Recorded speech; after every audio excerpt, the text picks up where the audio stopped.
Hello, hello. Mike. Check on. How is everyone? Well, no one's on yet. I'll give it a second for people to hop on.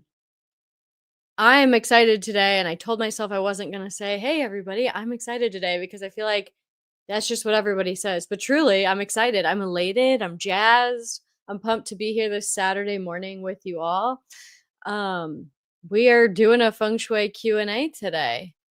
This feng shui Q&A is because people ask in the comments. If you answer or if you ask questions in the comments, I always answer. Like, I'm the one that goes in, I read every comment, I'm the one that answers. Sometimes the questions are really long and they deserve like a longer explanation than just commenting back in the comments. Sometimes people email me. A lot of the questions today were emailed in, and because I did collect emails ahead of time. These lives can always be hit or miss. I promoted this one very far in advance, but I know that 10 a.m. Eastern time on a Saturday is not necessarily convenient for everybody, or they're catching the replays. So I did collect some questions ahead of time in case nobody showed up and I was just sitting here. Although I've now been doing this for 4 years as a professional business, I've been feng shuiing as a passion and for friends and family for 12 years now. So I could easily come up with some questions. And Lord knows I love talking about this stuff. So I could talk all day about it. But the importance is making it about you, answering your questions. Because I've been doing this so long, sometimes I forget where people get hung up or where they're struggling or like what's bothering them. Cause there's things that I've worked through that no longer, like, I just don't even think twice about it. I'm Jeanette Zizikowski. I help ambitious professionals and entrepreneurs create personal lives that feel as successful as their business is going, as their business is.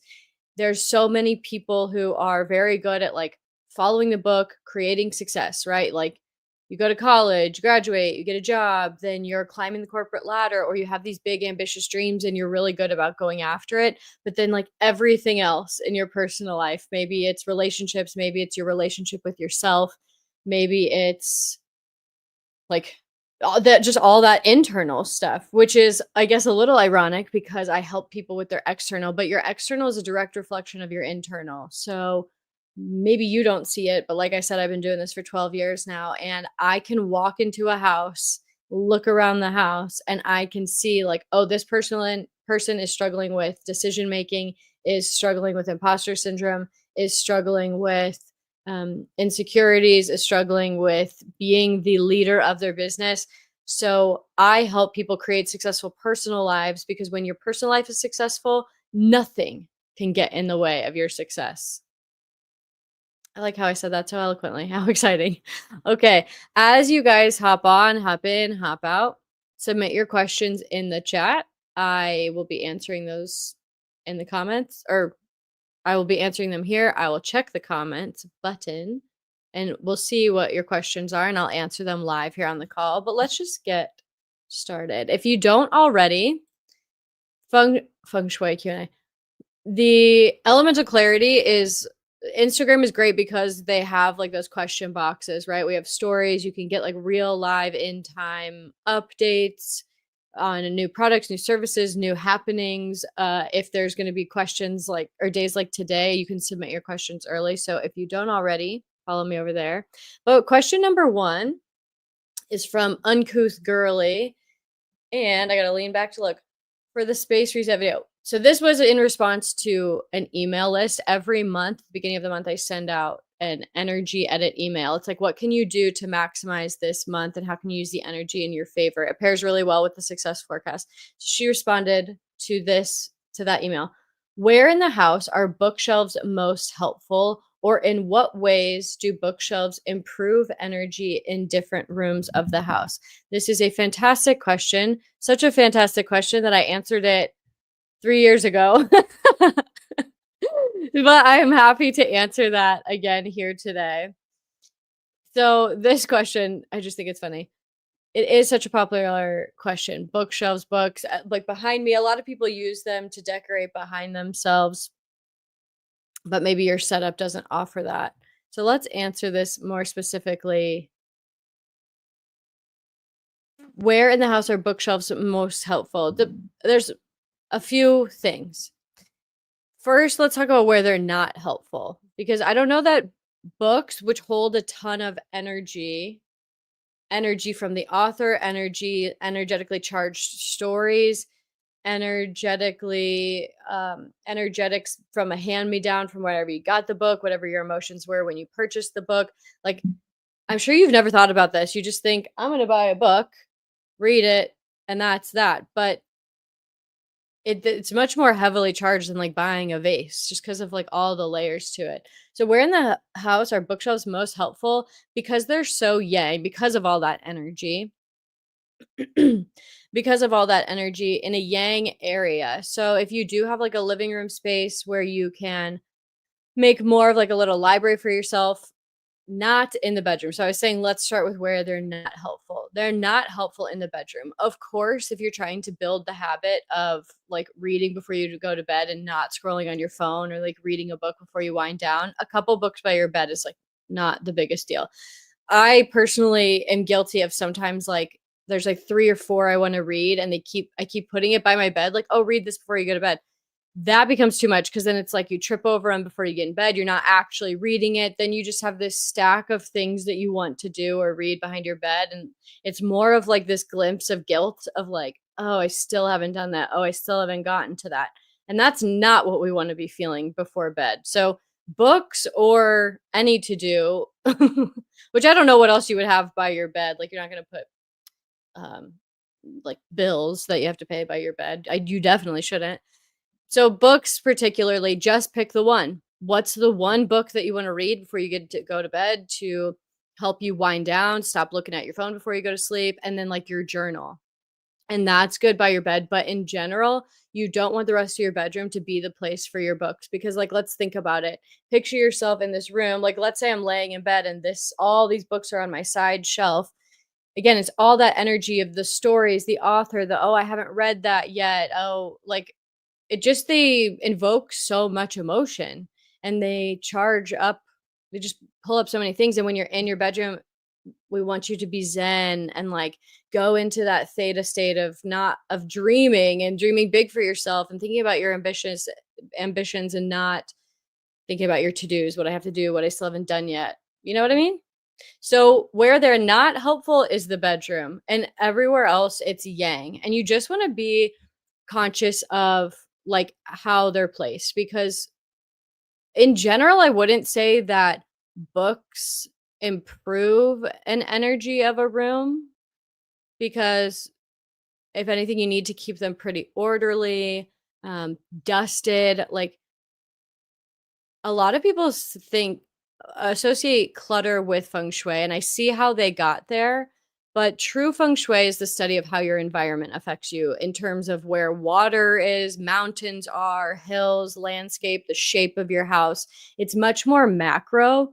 And I understand that we're in a modern day era, and so like decluttering comes with it. But I would say even more worse than clutter is dust because dust is old energy. It's old skin cells, like literally dead skin cells, which were the energy on your body. It's dead hair, it's dust mites, which is pretty disgusting. Like there's living things in your dust. So I would say dust is a worse killer than, or like a worse chi, life force energy, bad feng shui enemy than clutter. Believe it or not. That's kind of crazy to say, but I think I believe that.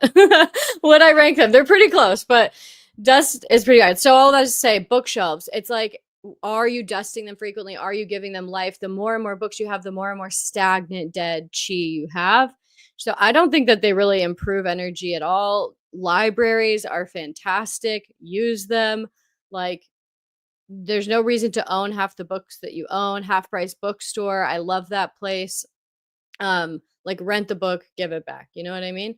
And then if the books are behind you in your office background, in your like in your desk, you want to be really conscious of what the books are. And same thing like as books scattered around your living room on like your coffee table or something, like what do those books mean? Like if you had a bunch of books everywhere that were about like murder, that doesn't really set the vibe for the living room or the bedroom or your office.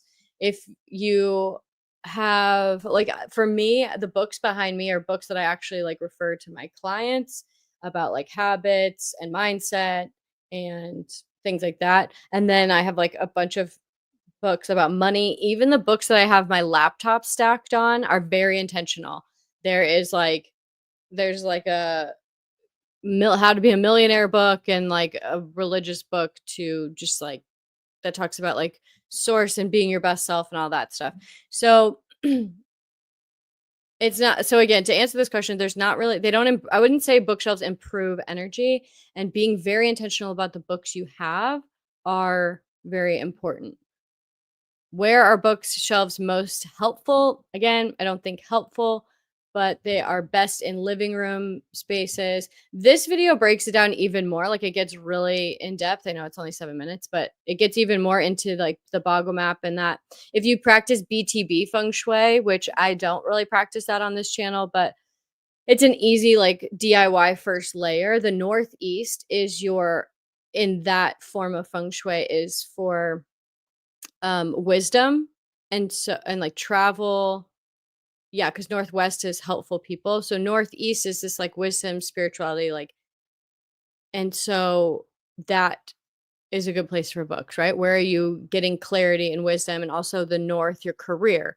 Where are there you can put specific books in the north career area to help you attract again just that good energy, the good vibes, the good clarity, the good wisdom with your career.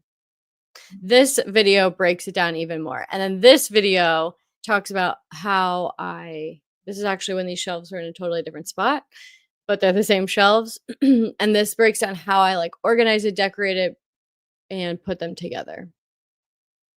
Okay. This is a good chance for you to type your questions in the chat if you have any. Get water.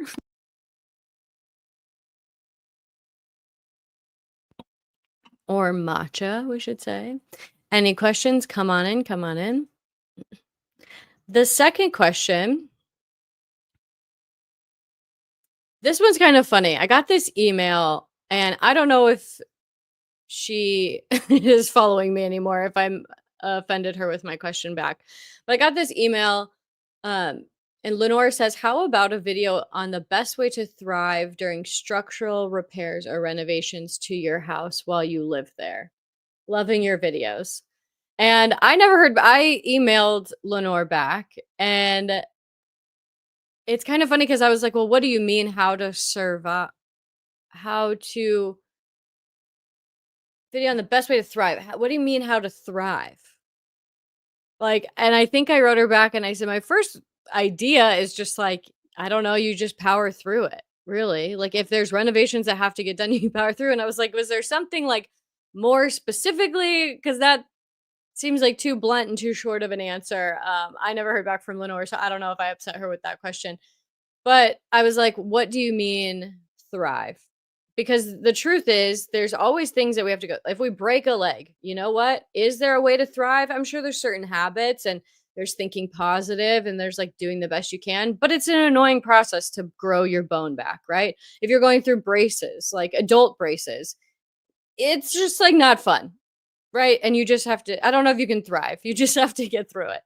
Structural repairs, I'm personally upgrading and renovating and working through this house. This is my grandmother's house. And so, yeah, there's like, we had to tear down like 13 weed trees to take down a chain link fence to put up a new fence to then like fix all the grass. You can't go on the yard. And then, when you get all new, we got a new kitchen floor. And so you can't use your kitchen for a while because your fridge is in the middle or not working. You don't have an oven or a stove. And is there a way to thrive? I would say the best way to thrive during these home renovations and things going on is to really double down on your personal habits. And that's why I always emphasize how important, like, I love feng shui. It is the main thing in my life. It's my first go-to modality. I would say after I work with people, it is their first go-to modality as well. But working hard and taking aligned action and like actually establishing discipline and habits with eating well, going to the gym, taking your supplements, drinking enough water, like feeding yourself right, and then your mindset, and then Oh, I don't know, mine that's kind of heaven luck too, right? I'm referring to that cosmic trinity, heaven luck, man luck, earth luck that I always talk about. It takes those 3 aspects to manifest things, to feel a fulfilling life. And I I got distracted. Hi, Mary. Welcome, welcome. I so it takes those 3 things to complete like to live a fulfilling life. So if your feng shui is being renovated, right? Your home, the state of your house, then you have to rely on your mindset and your habits. And that's really like the best way to thrive. You have to resort back to like, well, how can I look for the silver lining and just continue to stay excited about the repairs that are coming and what's the vision of like how this is all going to feel and be when it's done. That's so exciting. But of course, some of it's going to be frustrating, like sometimes the answer just is this is a tough period. I was thinking about that with some of the other questions I get just throughout this channel and in this job now. And people are like, well, how do I make this easier? And how do I do this? And I'm all for efficiency and making things easy. But like growing a YouTube channel, the growth phase just is kind of a bummer sometimes when nobody's watching, nobody's commenting, like you have no idea if it's working. Um, Same thing like just growing any business. Was talking with a client yesterday and she's just like, sometimes I just get so frustrated. Like, is this working? Is this happening? Like, am I ever gonna make any money with this side job? Am I just gonna be stuck in my other job my whole life? Sometimes there are just tough periods. And the other thing is how to thrive during structural repairs. Don't spend your money on a bunch of frivolous things. Like yesterday, we're gonna do wallpaper and like wallpaper this bathroom and all that, and that's gonna require mirrors and new hardware, and because I want it to, it doesn't require, it's because I want it to, and wallpaper, and so save for the things that are important. If you don't want to be in a structural renovation forever or kitchen renovation forever, or just like if you don't want to be in that phase forever, do everything you can to earn as much money as you can, to make extra money, to make the process go as fast as possible. And just think about how great it's going to feel on the other side. So I wish that was a more uplifting answer. I wish Lenore emailed me back and told me what exactly she was going through because I don't, it could be something I'm not even thinking of. um but I imagine it's the waiting through like saving the money phase and just got to stay focused, eye on the prize. Really, eye on the prize. What is everything you can do to get it done? Oh my gosh, my roof is being completely replaced during the 3 killings. I just want to be protected. LOL, should I be concerned? Um, don't also like don't if it's already going, if if it's being replaced during the 3 killings. So it's like, do you mean in that like no renovation zone maybe is what Mary means? Um, if she means during a no renovation zone. I mean, I wouldn't, if you already knew it was a no renovation zone, I wouldn't do it. Then there are periods but if you have to do it, like you just cannot wait because there are periods of time that's called the sun gate period where there's periods of time over your house like 4 times a year where um 4 times a year where like it is okay to do that. So I would consult a feng shui person and say, "Hey, when can I do these renovations?" So for me, there was a year the kitchen floor needed to get done because the next year it was going to be in a no renovation zone. And it was in a minor, this was like 2023, it was in a minor no renovation zone that you really don't want to upset, but in 2024 it was going to be like an absolutely do not like renovate. So I was like, I'm going to cut my losses and I'm going to do it in 2023 before it's worse. And then I looked at, again, the Sungate formula. There's 4 times a year that your house is like under, you can do whatever renovations you want. The no renovation zone doesn't count, let's say, to put it like simply. So I specifically did it in that time of that year. I like waited most of the year until December to get it done in that time period. So if you have to do a renovation, in a no renovation zone, I would consult a feng shui consultant and say, what when is the best time? April, March, May, like when can I do this roof? Sounds like you've already gotten going on completely replacing the roof. And in which case, just expect some setbacks or don't. Like, just be like, okay, well, I'm prepared because overall this needed to get done. We had no notice the ambushed us. Yeah, so it's just like if it is what it is, expect it to maybe go longer than it should, expect maybe to pay a little bit more than it should, or expect it to go better than you imagine. But being in fear is like not helpful to anybody. So being in fear, being worrying about it, if all your other feng shui is good and like your karma's good and you've been good and like you vetted these people and you did your due diligence, then it's probably all going to be fine. And these things are like, it's more like if you're doing 10 things wrong, 20 things wrong, that you just continue to create madness for yourself. So it's okay.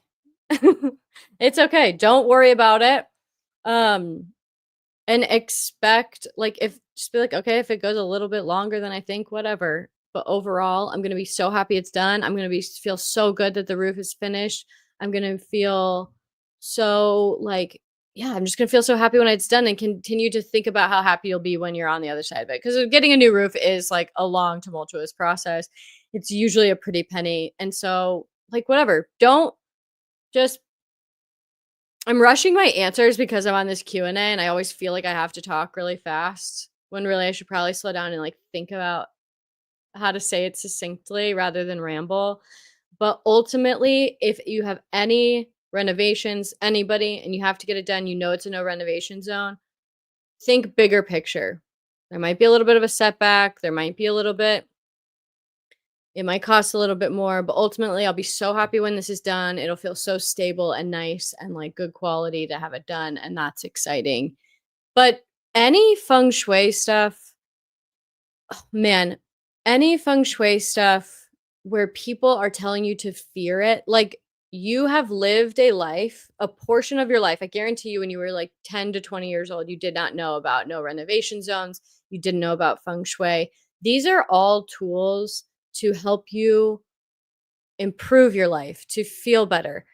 If you're feeling too much fear through breath work, with meditation, with hypnosis, with tarot cards, with feng shui, with astrology, if any of it's causing too much fear and anxiety, then it's not a helpful tool for you.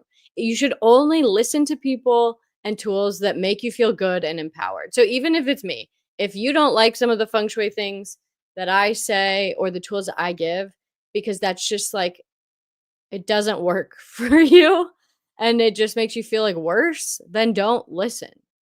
And that even goes like for me. I share the general feng shui tools and rules, um, and then adapt it to you. I use this example a lot. Red is also obviously a very important color in feng shui. I hate the color red. I don't like it. I think it's ugly. It makes me feel a lot of like it's aggressive to me. I do not like the color red. But in a lot of feng shui things, red is fire. And so we need fire. And I just would always, whenever a teacher or a book or something would recommend you add fire to your house, I would take it with a grain of salt. I'd say, okay, I understand the concept. I'm not taking this so literally that like it has to be red.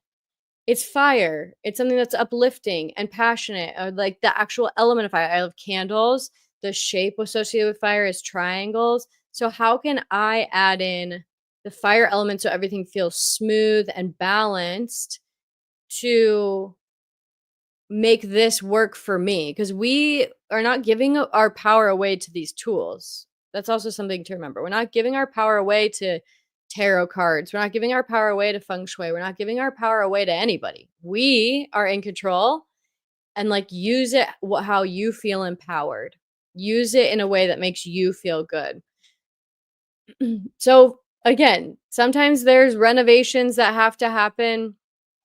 Sometimes there's renovations that have to happen in no renovations on time, and you just like cross your fingers, hope for the best, and you do the best with the information that you have. Because if you know where it gets like really crazy is when I started learning about date selection And like inauspicious days, auspicious days, like I have a Tung Shu, which is a Chinese calendar that like talks about the energy of every day. And I realized there's like worse days to fly. And when I first learned about it, I was like, oh my gosh. So like look at I can't fly on this day. I can't fly on this day. What's gonna happen?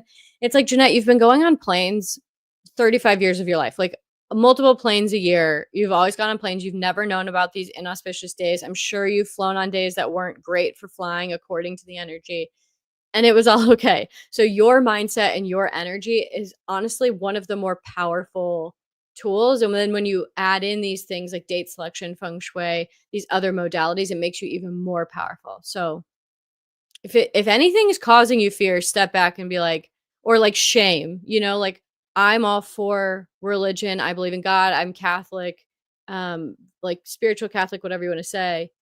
But if any of it's like shaming too much, making me feel bad about things that make me feel good in a like this is getting me to become the best version of myself, then I just like don't take it. You don't have to take everything. You don't have to like I think you can pick and choose what helps you feel good and become the best version of yourself because we all have different goals and who we want to be. Okay. Any questions? Any questions? Type them in the chat while I get some matcha. Any questions? This is why I prepare ahead of time because people usually think of them not during the live.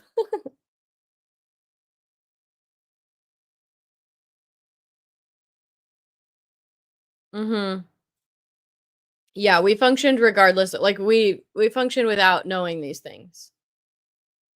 Thanks for being so interactive, Mary. It's nice to have you.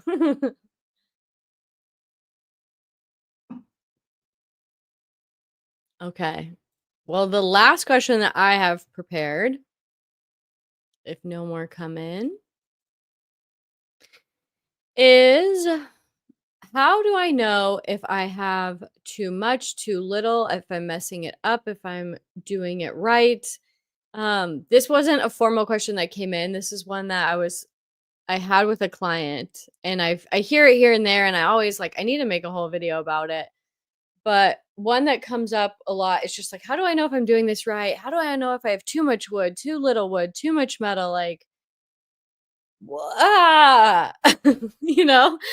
And I know a lot of people are asking that. And this actually that segues really good into like you'll know it with how you feel. How you feel is so important. And I can say that like growing up, I was somebody who definitely like wasn't I never said I love you. I didn't hug my friends. I was very like I just thought it was cool to be mysterious. I thought it was cool to hide your feelings. I thought it was cool to hide like just I don't know, like not be too emotional. And also I'm just not a very like wavy of a person. I'm a very like take it in, sit with it, learn about it. Feelings are the key and the guide to so many things. When you meet a person, how do you feel? What's the energy? What's the vibe? That's your gut instinct right away telling you, yeah, this person should be in your life or shouldn't be in your life. When it comes to feng shui, there is no right or wrong, all or nothing, black and white, good or bad, because again, true feng shui is the study of how your environment affects you. Where are the landforms? Where are the bodies of water around your house? What's the shape of your house? Where are the mountains and the hills and the trees around your house? Where's the highway around your house? What are these macro forms around you and around your house that are the things that actually give you like chi. Then as the modern day came, we made it more micro about the stuff because everything is energy, about the stuff in your space, the arrangement of your space, the interiors, the colors, the windows. But everybody's house is different. Just like every single one of us has a different energetic makeup. Like we're different heights, we're different colors, we're different like facial structure, we're different shapes, we're different DNAs, we're different food allergy types.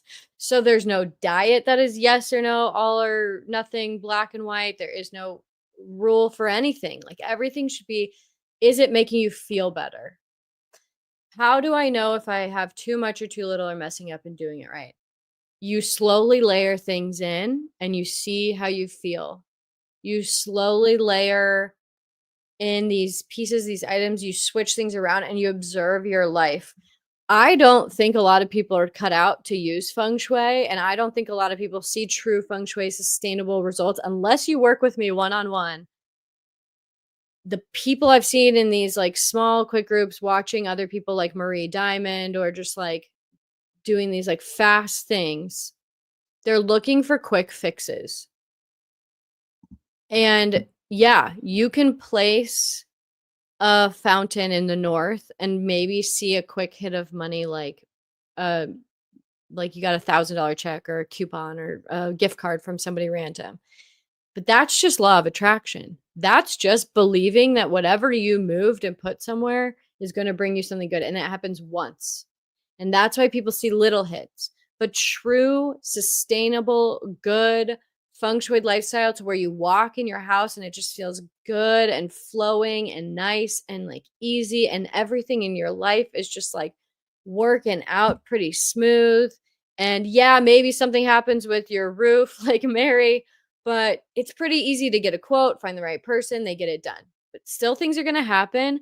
But overcoming the obstacles is overall pretty seamless. Not saying it's easy, but things just fall into place when your feng shui is going well. But what most people don't do is they place their money plant and their fountain and their candle, and then they're like, where are the results? Where's the money? Where's the partner? You then have to take the alignment. You have to observe how you feel. Well, do I feel better? Like, do I feel like if you have good feng shui, when you move things around, you'll feel lighter instantly. You'll be like, oh, that's a good sign. You'll feel lighter instantly. There might be a little bit of tenseness if you're like really averse to change. Like if you just really don't like changing, you're like, I don't like my mom will call her out for a second. Whenever I go to her house, I'll rearrange things, I'll fix things up, and I'll like do her feng shui. And she's always just like fights it in the beginning. She's always just like, I don't want to, I don't know. I can't even picture that end table. You want to move that end table there? And I'm like, first of all, it's just an end table. Chill out. Like we can always move it back. And also, when have I ever steered you wrong? But there's always like this fight and this constriction right before we move something, and then we move it, and she goes, "Oh, yeah, that does feel better." And then, um, a good example, I had her put up this curtain so that it hid her oven from the front door. You don't want to see your oven from the front door. What? That's gonna be in the way. It's gonna be so annoying. The dog's gonna run in and out. She fought me the whole time. It's hilarious. I'm like, just do it. You can always take it down. Within like 2 months, her blood sugar was, like, no longer an issue. She got off her medications. It just, like, she didn't even need to take it. She was just like, "What happened?"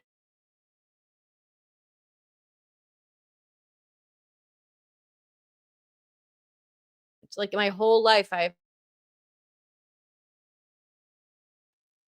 looks like my internet cut out. Maybe this is karma because 'cause I'm talking about my mom. The whole she just was, like, w fighting it. That really threw me off. My camera just went in and out. I don't know if it glitched on your side. I'm sorry, karma gods. Maybe yeah, they're like, "Don't pick on your mom." Um, that's so funny. But it like, all of a sudden, she didn't have to take these medications anymore, and it just helped her. And so that's another thing, like, is your life getting better after you make these adjustments? Don't overthink it, don't question it, don't be like, "Is it because of the color or the day I put it on?" Just it worked, right? Um, yes, it's glitching. Okay, well, it'll be fine, it comes back. So what was I saying?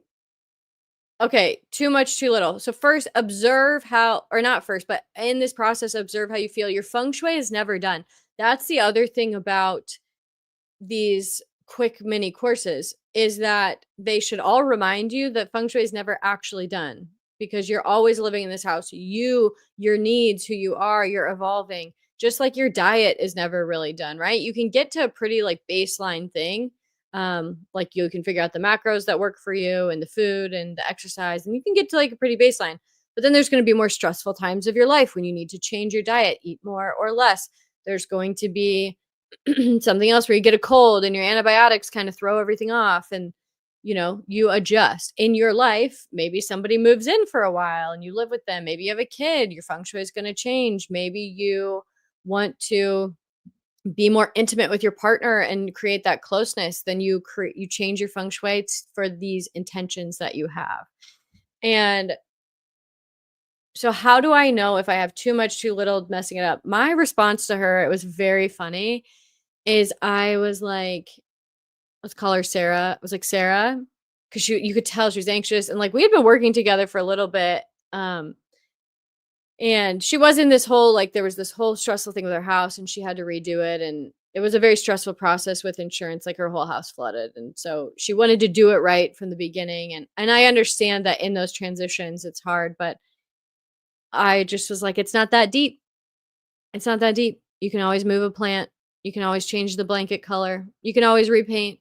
It's not that deep. Yes, feng shui changed after kids. Yeah. Yeah, this is funny. Yes, it'll change. Your goals in life are going to change. Your mindset's going to change. What you want out of your life is going to change. So, your feng shui is obviously going to change. The environment that you have supporting you in where you're going and your goals is going to change. So, how do I know if I have too much or too little? It's in how you feel. In the case of like my mom with the blood sugar, um, things got better. When she moved the end table and she put up the curtain, things got better. My other client, she hired me because she was anxious, depressed, and honestly, she just did not wanna wake up in the mornings. She was like, "I know that sounds terrible. I just don't wanna wake up. I wake up for my daughter," and, like, and she's a great mom, but her personal life, she just was like, "It's hard, and I don't wanna wake up in the mornings." And so we needed to change her feng shui. We changed what she was looking at when she woke up. It was, like, this really depressing artwork. It was a really expensive painting, but it was really depressing.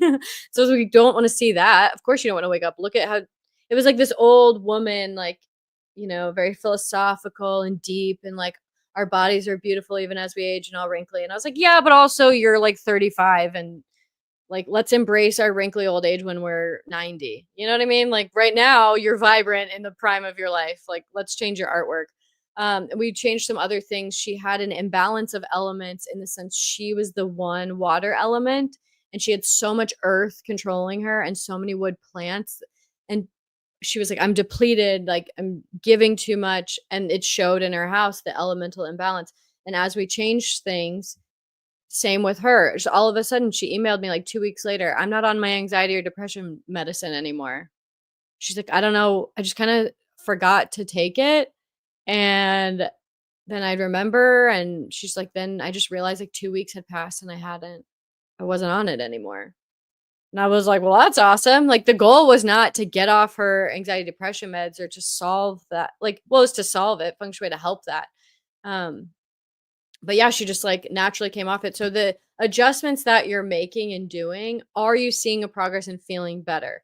If you are DIYing, watching this channel, reading books, watching, doing courses or something like that, and things are getting worse, like you're like significantly losing money, you're feeling worse, you're not filled with passion, your health is declining, your focus isn't good, like you just don't feel happy, then yeah, there's probably something on or off. But if you're being guided with someone, um, and if you're going with like, this makes me feel good and this makes me feel uplifted, then and things are getting better, things are improving, then you know that you're on the right track. And so what I started to say at the beginning is where a lot of people go wrong and they're just not going to see success long term with it is they want to do everything all at once. They want it to fix and happen over all night at once, and they want all of the objects to do the power for them.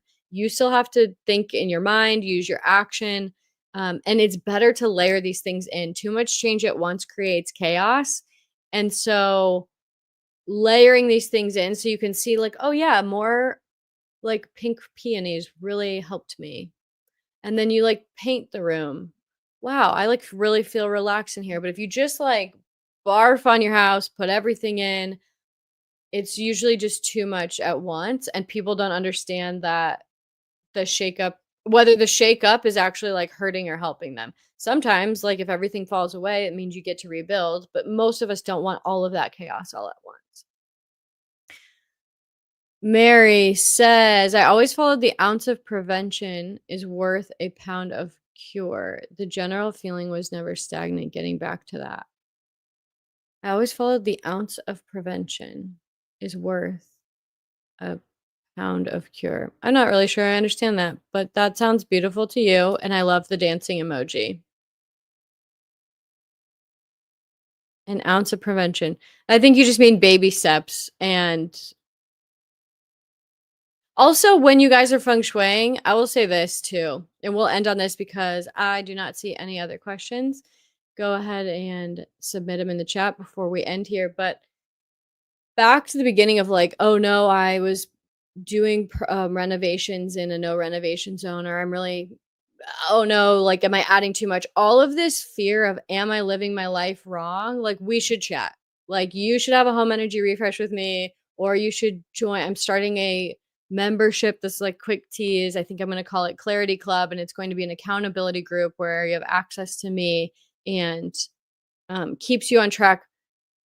The voices in our head and all this fear just means you're unaligned. Like, that's the sign that something's off. If I I want to help or recommend to you, advise to you that you should never make adjustments out of fear. Don't do anything out of fear. Don't buy anything out of fear. Don't eat anything out of fear, because that fear vibration is what just like doesn't help. So if you're like, I'm feng shuiing because I'm so afraid of being broke. I'm feng shuiing because I'm so afraid of whatever. That's not going to get you. It'll work, kind of, but it's kind of defeating the point. Instead, you want to give your space attention with intention, which is the beautiful dreams you have, living a really successful life, living in positivity, being happy, enjoying your day, following your passions, progressing as a person, becoming the best version of yourself. That's what we want to fill our home with, not a bunch of objects that are because of fear, not like, oh, this candle's going here and this is because I don't want to go broke, and I'm putting a red ribbon on my toilet pipes because I don't want the money to go down the drain, and I'm putting this picture of swans in this area because I'm so afraid I'll be alone for the rest of my life. No. This is a fun, uplifting, positive process. We want our home filled with objects that remind us of all the great things we've accomplished, overcome, done, what we're moving towards. I encourage you to show up in your life, in your feng shui, in your eating habits, your work habits, your family, friend, parenting, partnership, relationships, like, because you love them, you love your life, you love who you're becoming, and you're enjoying the journey and not the, I'm afraid of losing somebody, I'm afraid of getting fat, I'm afraid of like never amounting to anything. Switch it all around to, I'm enjoying the journey of becoming better. I'm enjoying the journey of learning this person, learning more about myself and getting closer to them. I'm enjoying the journey of learning what makes my body and my makes me feel good when I eat. I'm enjoying this journey of,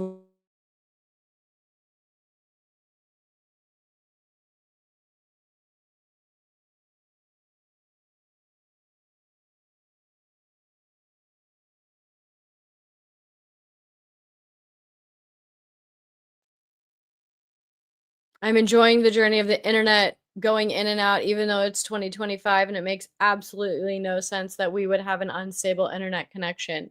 I am enjoying the fact that I have gotten so good at just being comfortable being on a live that it doesn't even matter or phase me. And that my patience, it's a great way to practice patience. And also for everybody else to practice patience. So I hate to end on a internet connection in and out, but what we're really ending on is, again, remember, live with joy, live with, how's this getting me closer to my dream, and not what are all the things I'm doing out of fear, out of prevention, out of worry. I'm doing it because it's fun, uplifting, beautiful, makes me a better version of myself. All right. Thank you guys so much I saw a lot of people come in and out. No extra questions, but maybe these 3 questions I had prepared for you is all you needed to hear. Check out the other videos on the channel, like those bookshelf videos. They're very good, even though they're older and I was still like finding my footing on the YouTube channel. They're really helpful.